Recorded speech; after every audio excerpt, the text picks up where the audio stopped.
Il est 8h34, Adrien Quatennens, bonjour. Bonjour. Député du Nord, la France Insoumise, numéro 2 de la France Insoumise. Adrien Quatennens, des quotas d'immigration économique et Muriel Pénicaud l'a annoncé hier matin ici même, à votre place, seront donc instaurés dès l'été prochain. Objectif chiffré pour une immigration professionnelle, un peu comme au Canada ou en Australie. Est-ce que vous approuvez cette décision? Non, je ne suis pas d'accord avec le fait que l'immigration, les mouvements de population soient traités à travers uniquement la calculatrice et le tableur Excel, c'est-à-dire des quotas. Je crois d'ailleurs que la question des quotas n'est adaptée ni s'il s'agit de limiter les flux migratoires, ni s'il s'agit de rajouter aux causes des mouvements de population, à savoir les conflits, le changement climatique, les accords commerciaux inégaux, le fait de quoi d'aller finalement vider certains pays de leurs talents. C'est-à-dire qu'on voit bien dans ce pays que souvent, il y a toute une partie de la classe politique qui est assez disponible quand il s'agit de stigmatiser l'immigration, mais là finalement, il y aurait une bonne immigration, une mauvaise immigration. Moi, je pense que ça n'est pas sérieux du tout. Je crois que sur la question des secteurs qui ont des difficultés à embaucher, évidemment qu'il faut aussi travailler sur l'aspect formation, faire en sorte, parce qu'il y a aussi un chômage de masse dans ce pays, que les Françaises et les Français qui aspirent à s'insérer dans l'emploi puissent trouver finalement des formations adaptées aux secteurs qui ont besoin d'embaucher. Mais non, le principe de quotas... Je ne comprends pas pourquoi vous êtes opposé. Parce que est-ce que les quotas ne permettraient pas de répondre à celles et ceux qui affirment que la France est envahie, par exemple? Non, est-ce que c'est pas une bonne réponse? Non, justement, c'est pas la seule réponse. Pas la seule réponse. Bourdin, mais... qui peut croire, s'agissant des flux de population, s'agissant des mouvements de population à travers le monde, qu'on va régler les choses à travers des quotas. Mais non, mais c'est évident, personne ne le dit. Mais là, personne ne le dit, Adrien Quatennens. Oui, mais alors attendez. Je vous pose une autre question. Ça montre aussi que l'immigration, c'est une chance pour la France. Mais ça, du moins cette immigration-là, en complément. Ça, c'est une évidence. À partir du moment où les choses sont bien organisées. Aujourd'hui, il faut dire une chose, Jean-Jacques Bourdin. Les mouvements de population à travers le monde, ça représente quelques 70 millions de personnes qui se déplacent. D'ailleurs, on a souvent parlé beaucoup des mouvements de population sud-nord. Mais vous savez que l'essentiel des mouvements migratoires sont des mouvements sud-sud. D'abord, il faut regarder finalement comment on organise notre devoir d'humanité qui est de... On est d'accord. Alors attendez, non mais je dis parce que ça n'est pas organisé aujourd'hui, y compris d'ailleurs dans les mesures qu'il y aurait à prendre immédiatement s'agissant de la question migratoire, il y aurait le fait d'en finir avec les règles absolument absurdes de Dublin qui font que quand géographiquement vous êtes le premier pays d'entrée, vous avez organisé seul les conditions de l'accueil. Au niveau européen, Jacques Bourdin, l'accueil n'est pas organisé.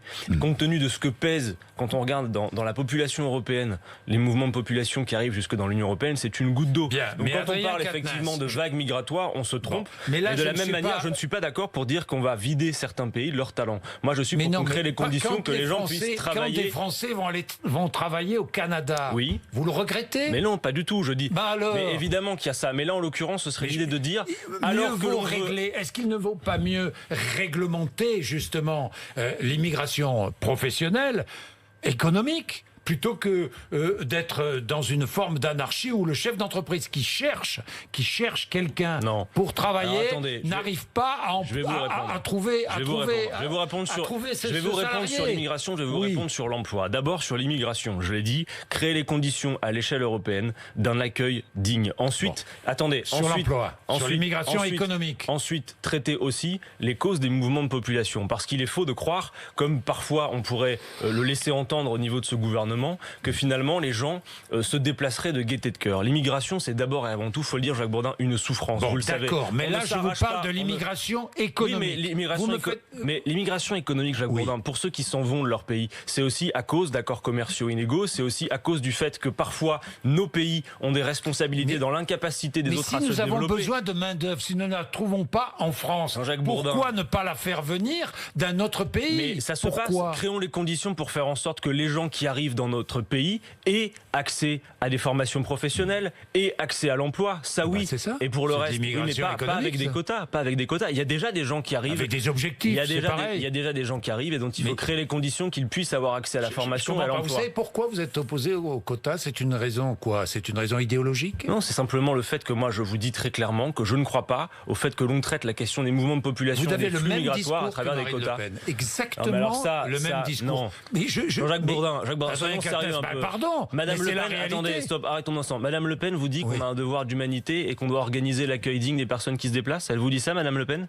Madame Le Pen, elle parle des responsabilités de nos pays dans les causes des migrations. Madame Le Pen vous parle du fait que d'ici à quelques années, quand on parle de quotas, regardez l'absurdité du fait de parler de quotas. Jean-Jacques Bourdin, si on parle rien que du changement climatique, on sait que 2 degrés de changement climatique, 2 degrés de hausse de la température, et on a déjà largement dépassé cette trajectoire, vous le savez, ça va être 290 millions de personnes qui vont être poussées à quitter leur pays. Vous allez traiter ça aussi avec des quotas? Mais non. Ça n'est pas sérieux. Mais bien sûr, mais le quota, c'est pas la solution. Eh ben, le sujet de l'immigration n'est pas traité de manière rationnelle aujourd'hui. Donc je vous dis, et je termine là-dessus, ce que j'en pense. On va passer à autre Il chose. faut créer les conditions d'un accueil digne. Et quand je dis accueil digne, ça veut aussi donc dire un accès à la formation professionnelle et à l'emploi, notamment pour pallier effectivement aux difficultés que nous pouvons rencontrer.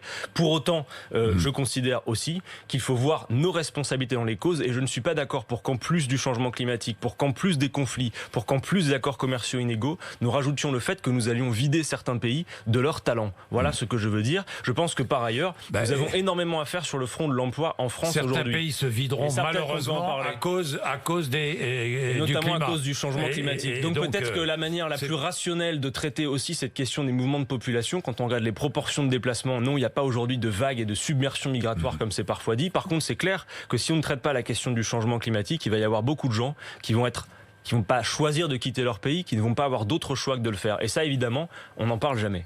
L'accès à la PUMA, la protection universelle maladie, qui a remplacé la CMU en 2016, sera un peu plus difficile pour les demandeurs d'asile, puisqu'il y aura un délai de carence de 3 mois. Alors, pour l'AME aussi, d'ailleurs. Oui, l'AME, c'est non, mais il y aura autre aussi ce délai de carence. Oui, c'est autre chose. Mais là, je voudrais qu'on parle de la PUMA, parce que ça concerne encore plus de monde que l'AME. La PUMA, toute personne la PUMA, travaillant... pour que ce soit clair pour tout le monde, c'est la couverture santé minimale. C'est même moins que la CMU, pour tout dire. Alors, c'est toute personne travaillant ou résidant de façon régulière en France bénéficie de la PUMA.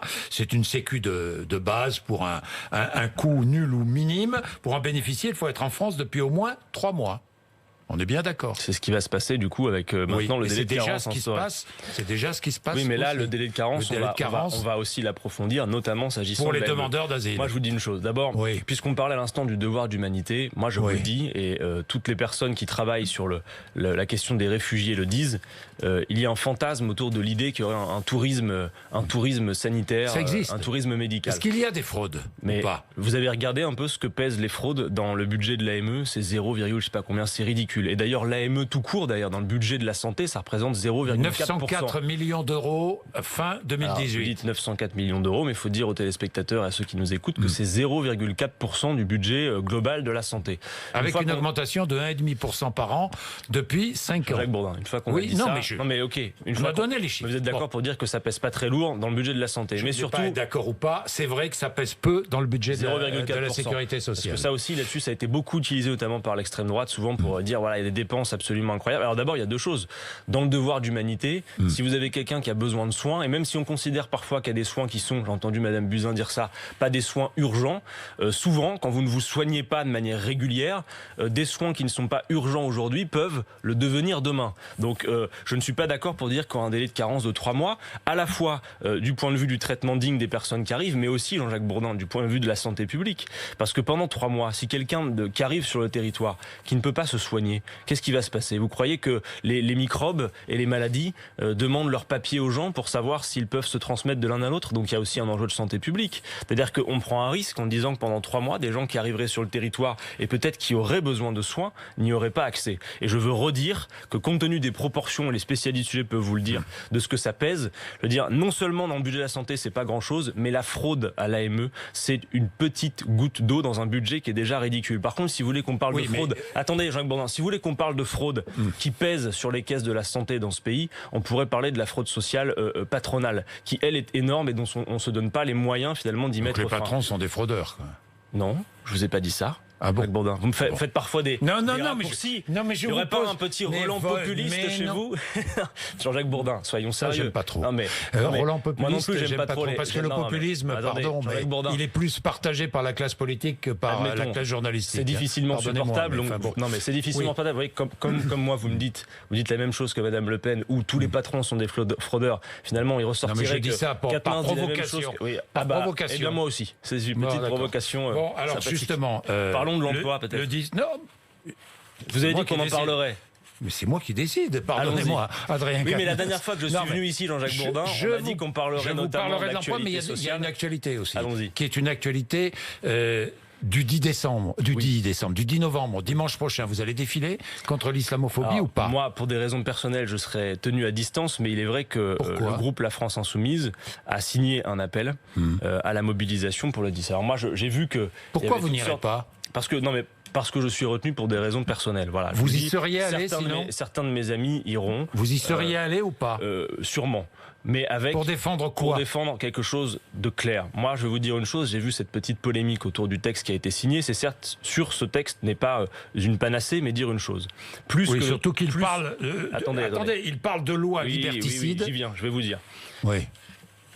Si la France Insoumise avait eu à rédiger le texte, et d'ailleurs moi la leçon que j'en tire, c'est qu'à l'avenir il faudra que nous fassions notre propre texte dans ce genre de situation, il est clair que le texte n'aurait pas été le même. Si je considère le détail dans ce texte, quand on parle de loi liberticide, je ne sais pas de quoi on parle, je dis, puisque pour moi, ni la loi de 1905 s'agissant de la laïcité, ni la loi de 2004 concernant les signes religieux à l'école, ni même celle de 2010 sur le fait de ne pas pouvoir être entièrement le visage couvert dans la rue, ne me paraissent liberticides. De la même manière, ça a déjà été dit, la France Insoumise en tant que formation politique, on l'a déjà écrit, on l'a dit, Jean-Luc Mélenchon l'a répété, n'utilise pas le terme d'islamophobie, ni pour dire la haine contre les personnes de confession musulmane, ni pour revendiquer un droit à la critique des religions. Nous estimons que ce terme n'est pas adapté. Bien que Jean-Jacques Bourdin, on pourrait s'accorder sur le fait que si vous et moi, aujourd'hui, on va dehors et qu'on demande à n'importe quel Français de nous définir ce qu'est l'islamophobie, c'est entendu pour beaucoup, quoi qu'on en pense, vous et moi, et quel que soit le niveau du débat sémantique, que ça représente la haine contre les personnes de confession musulmane. Donc dire une chose, plus que le texte, en l'occurrence, ce qui a compté, c'est le contexte. La République et les fondamentaux républicains, universalistes et laïques de la France Insoumise, Jean-Jacques Bourdin, je pense, vous nous connaissez assez pour le savoir, ne peuvent pas être mis en doute. Donc ce qui a compté plus que le texte, c'est le contexte. La République ne peut pas laisser passer l'humiliation qui s'est produite au Conseil régional lorsque M. Odoul, l'élu du Front National, du Rassemblement National, a littéralement humilié une personne qui accompagnait les enfants. Et la République ne doit pas. Il est question de la concorde nationale, de l'unité du peuple français et de l'indivisibilité de la République, ne peut pas supporter les événements de Bayonne. Donc les faits, quels sont-ils, Jean-Jacques Bourdin? Oui ou non, dans notre pays, y a-t-il une stigmatisation des personnes de confession musulmane? Je crois qu'il est raisonnable de dire que c'est le cas et que ça n'est pas acceptable. Et que je ne suis pas Je ne suis... Et non pas de la religion. C'est bien ce que j'ai dit. Et non pas de la religion. Personnes de confession musulmane. Jean-Jacques Bourdin. Et non pas de l'islam. Évidemment, je vais vous dire une chose, Jean-Jacques Bourdin. Je ne suis pas dupe du fait... Attendez, je ne suis pas dupe du fait que certains... Parce que Charlie est islamophobe. Attendez. Est-ce que Charlie est islamophobe? Mais je ne suis pas d'accord pour utiliser ce terme, je vous ai dit, y compris pour dire... Vous allez défiler, mais Charlie a une tradition... Vous allez défiler contre l'islamophobie. Non, attendez, Charlie a une tradition anticléricale. Il y a une ambiguïté, vous le savez bien. Non, il n'y a pas d'ambiguïté, je vous ai dit les choses. Jean-Jacques Bourdin, il y a dans ce pays une stigmatisation des personnes de confession musulmane. Moi, je ne suis pas dupe, Jean-Jacques Bourdin, du fait que certains utilisent la laïcité et la dévoient pour stigmatiser en particulier les personnes de confession musulmane. Et je ne suis pas dupe du fait non plus, je vous le dis, que certains utilisent le terme d'islamophobie, une minorité, en considérant que finalement ça va demain annihiler toute capacité à critiquer les religions. Et je suis assez sûr des fondamentaux de la France Insoumise pour ne pas faire de la signature de ce texte un enjeu. Je vais terminer. Il y a quand même des prédicateurs qui vont défiler et qui défileront à côté des membres de la France Insoumise qui prêchent l'infériorité de la femme. Alors, vous le savez bien. Je veux dire une chose, Jacques Bourdin. Je veux dire une chose. Quand ce texte a été signé, nous, on vous a dit que c'était la LDH qui en était à l'initiative. Et vous avez vu que les signataires, y compris sur le champ politique, ça ne se résume pas à la France Insoumise. Il y a M. Martinez de la CGT. Il y a M. André Chassagne, président du groupe du Parti communiste français à l'Assemblée nationale. M. Cormand, M. Jadot. Donc, il y a beaucoup de monde. C'est clair qu'après, cet appel a circulé parfois un peu drôlement. Et que, je vais vous dire très franchement, dans la liste des gens qui sont signataires, il y a des gens avec qui je ne partage pas la plupart des valeurs. C'est clair. clair. Pour autant, Jean-Jacques Bourdin, vous dire une chose. Moi, je suis assez sûr de nos convictions et du message qu'il faut porter, de concorde, d'unité, qui est un message républicain. Oui, mais vous signez un texte avec des hommes qui ne partagent pas vos valeurs. Jean-Jacques Bourdin. Pardon. Est-ce que j'ai fait une conférence de presse avec les frères musulmans et autres? Quand j'ai signé ce texte, je n'ai pas vu qui étaient l'ensemble des signataires. Mais Jean-Jacques Bourdin, je vais vous dire une autre chose. Pour pas non plus surévaluer l'enjeu de ce texte. Dire une chose. Quand récemment, il s'était agi de soutenir les Kurdes, qui ont été fortement réprimés. Je vais vous dire, la France insoumise, elle a signé des textes avec des gens qui sont nos adversaires politiques. Parfois très, très, très à droite. D'accord? Et ça ne nous a pas posé problème. Il y a quelques temps de cela, Jean-Jacques Bourdin, lorsqu'il s'est agi de manifester pour dénoncer ce qui était passé avec Madame Mireille Knoll. Vous vous en souvenez? Oui, bien sûr. Nous avons manifesté et signé des textes dans lesquels il y avait des gens du CRIF avec lesquels nous ne sommes pas d'accord, ou de la LDJ qui en plus nous ont craché dessus et nous ont pris à partie dans la manifestation. Donc moi je voudrais qu'on arrête de surévaluer la chose, parce que c'est pas la première fois, mais parlons d'autre chose. C'est pas la première fois. L'enjeu essentiel, c'est-à-dire ce que porte la France insoumise, Jean-Jacques Bourdin, c'est un message vraiment d'unité. Voilà, on ne peut pas. Moi, je refuse que le choc des civilisations s'importe dans notre pays. Et je suis assez convaincu des fondamentaux de la France insoumise pour ne pas craindre du fait que soit surévaluée la signature de ce texte, qui effectivement se retrouve signé a posteriori et sans que nous ayons été au courant au départ, avec des gens dont nous ne partageons pas les valeurs. Ça ne retire rien au fait que, sans même utiliser le terme d'islamophobie, eh bien, il fallait poser un acte fort. Mais la prochaine fois, je vous le dis, on écrira nos propres textes. Au moins, il n'y aura pas d'ambiguïté. Le 5 décembre, forte mobilisation sociale annoncée. Nous verrons bien si elle existe ou pas. Adrien Quatennens, vous irez manifester, vous vous associez à ce mouvement? Évidemment, j'y vois sans doute le moment qui peut être celui de convergence, de mobilisation qui jusqu'à présent sont extrêmement sectorielles en quelque sorte. J'ai vu ce week-end que les Gilets jaunes, eux aussi, appellent à joindre le mouvement social le 5 décembre. J'espère que ce sera le moment où le pays va relever la tête. Parce que Jean-Jacques Bourdin, moi je vais vous dire ce qui me désespère le plus dans le moment, c'est cette espèce de chape de plomb d'un pays qui est déconfit, on a l'impression, qui est triste face aux défis auxquels nous sommes confrontés. Moi je veux apporter un message d'enthousiasme. La France et son peuple ont des capacités, ont des atouts. Notre modèle, c'est la République issue de la Grande Révolution de 1789, c'est le Conseil national de la Résistance, ce sont des atouts forts du modèle social français. Nous avons des défis à relever qui sont considérables. Pensons par exemple, on parlait à l'instant du changement climatique, et nous avons des capacités incroyables. J'ai envie de vous dire, Jacques Bourdin, on peut se lever le matin pour faire autre chose que cette bouillie libérale qui nous emmène dans le mur. D'ailleurs, à l'heure qu'il est, vous avez fait circuler des sondages sur cette antenne qui disent que à peu près 62% des Français considèrent que l'élection d'Emmanuel Macron est une mauvaise chose, que 68% d'entre eux considèrent qu'il ne sera pas capable d'améliorer les choses d'ici la fin de son quinquennat. C'est mon avis. Pour la raison qu'il est dans une espèce d'aveuglement idéologique qui ne produit aucun résultat signifiant pour relever les défis auxquels nous sommes confrontés. En 2 ans et demi, ce qui s'est passé en matière notamment de politique budgétaire, c'est que les 0,1% les plus riches ont gagné 23 000 euros de plus par an pendant que notre pays connaissait un taux record de pauvreté.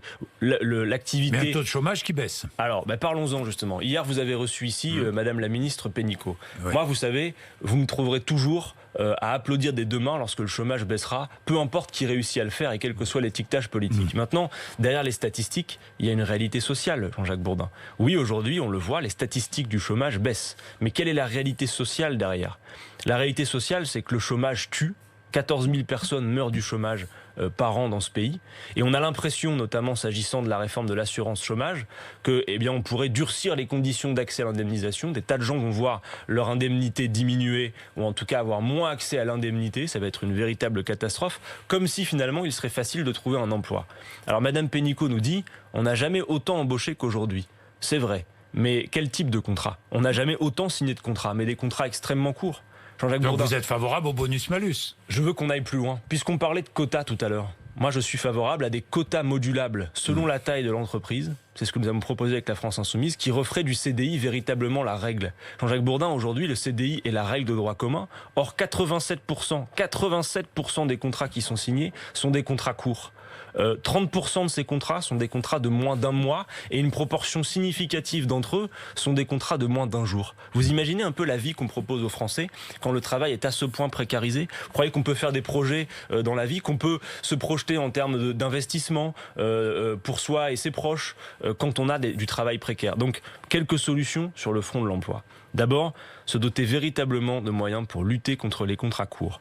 Ensuite, je le dis, pour moi, le partage du temps de travail est à mettre à l'ordre du jour. Si on produit plus aujourd'hui que dans les années précédentes, notamment compte tenu des bons de productivité, on doit interroger la question du temps de travail. À quoi bon travailler plus longtemps que le temps nécessaire à produire ce dont nous avons besoin? Voilà, j'interroge. Et ensuite, je vous ai parlé des grands projets. Il faut voir ample, il faut une ligne d'horizon pour ce pays. Il faut proposer aux gens de se lever le matin pour faire autre chose que la concurrence entre les uns et les autres. Vous avez des gens qui étaient encore très enthousiastes il y a quelque temps à ce modèle, qui mettent en cause et qui interrogent le sens de ce qu'ils font. Moi, je propose avec la France Insoumise, nous proposons un horizon positif. Si on se dit la France ouvre la voie d'une bifurcation, par exemple s'agissant de la transition écologique, il faut investir dans l'économie de la mer, il faut investir dans les grands plans de transition énergétique, il faut changer le modèle agricole qui pourrit la terre et qui met en difficulté nos agriculteurs. Il y a des tas de choses intelligentes à faire, créatrices d'activités. La France pourrait ouvrir la voie de cette bifurcation salutaire, au lieu de quoi on mange du Emmanuel Macron, on va regarder nos chaussures pendant encore longtemps comme ça. Non, il faut maintenant avoir un modèle qui propulse, qui réenthousiasme ce pays. Il y a une élection présidentielle, c'est pas demain, c'est en 2022. Mais vous avez vu déjà... Faut un candidat non, attendez, de qualité. Vous avez vu Dites-moi, si Jean-Luc Mélenchon n'y allait pas par hasard, on ne sait jamais ce qui peut se passer. Adrien Quatennens. Eh bien, vous seriez candidat, si Jean-Luc Mélenchon décidait de ne pas y aller, il y a beaucoup de personnes à la France Insoumise qui pourraient y aller. Mais en tout cas, je vous dis mon souhait. Moi, mon souhait, c'est que Jean-Luc Mélenchon y retourne. Ça lui appartient, mais c'est mon souhait. Bon. Je considère que compte tenu de ce qu'il y a à faire, l'incarnation d'un État fort qui met en protection sociale les Français, 8h55, qui planifie, je termine, qui planifie au niveau écologique. Vous avez vu le dernier sondage sur la présidentielle 2022. Jean-Luc Mélenchon apparaît comme le troisième homme, ça veut dire qu'il est aujourd'hui... Oui, mais en tout cas, les autres sont très loin derrière. Ce qui veut dire qu'aujourd'hui, il apparaît comme potentiellement le candidat qui pourrait mettre fin à ce face-à-face délétère entre Macron et Le Pen. Jean-Luc Mélenchon parle d'annexion de l'Est de l'Allemagne. Vous êtes d'accord avec ça ou pas? Écoutez, vous êtes obligé de constater que derrière... Qui a fait tomber le mur? Qui a fait tomber le mur? Jean-Jacques Bourdin, calmons-nous. Vous êtes obligé de constater... Non mais vous êtes obligé de constater aujourd'hui que derrière le récit tout à fait angélique d'un retour de la démocratie, etc., vous devez bien voir que l'Allemagne... C'était quand même un retour de la démocratie, non? Oui, mais en échange de liberté... Oui, mais en échange de liberté politique, on a en quelque sorte, d'un point de vue économique, effectivement, annexé l'Allemagne de l'Est. Vous êtes obligé de voir que... On vit plus mal en Allemagne de l'Est aujourd'hui que... écoutez, à l'époque communiste. Ça mérite d'être interrogé pour la raison quand vous voyez les scores de l'extrême droite, de l'AfD. Qui dit la même chose que vous, que Jean-Luc Mélenchon. Mais c'est vrai. Oui, mais c'est vrai qu'il parle d'annexion de la même manière. Mais la population n'est pas si enthousiaste que ça au modèle qui lui a été imposé. Je dis pas que le modèle avant était parfait, mais en tout cas l'économie a été changée et en échange des libertés politiques, c'est vrai, et d'une forme de démocratie, on a quand même imposé à coup de force un modèle économique dont on voit bien partout dans le monde d'ailleurs aujourd'hui les limites. Donc on peut avoir, disons, quelques réserves sur le scénario le plus angélique qui nous est souvent vendu. Merci Adrien Quatennens. Merci à vous. Merci 8h56 RMC et BFM TV.